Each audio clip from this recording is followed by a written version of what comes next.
Vous avez peut-être remarqué que pour la guerre avec l'Iran, l'administration Trump n'a pas été la plus cohérente pour communiquer les objectifs et les mises à jour. Pour certaines questions, ils vont répéter la même cassette sans variation, mais pour des questions par exemple quand la guerre va se terminer ou est-ce que les Américains ont besoin d'alliés, ça a été du va-et-vient.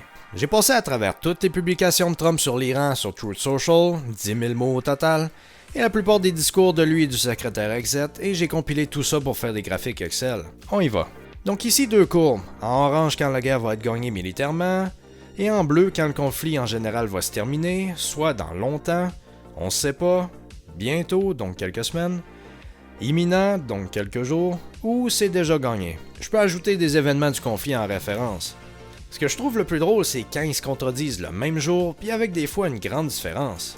Remarquez que pour la victoire militaire, ça leur a pris seulement 2 semaines pour proclamer la victoire, et ils ont pas mal gardé le même message, tandis que pour la fin du conflit en général, ça change constamment. Sinon, j'ai aussi la liste des fois où Trump a menacé l'Iran de destruction, soit en parlant d'apocalypse, ou simplement de bombarder des choses si les Iraniens coopéraient pas.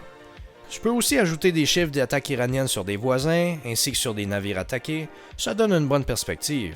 Pour les deux, les courbes sont descendues assez vite comparé au premier jour, mais c'est resté considérable.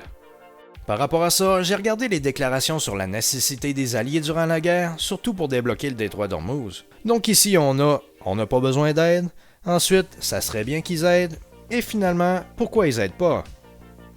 Nobody knows what I'm going to do.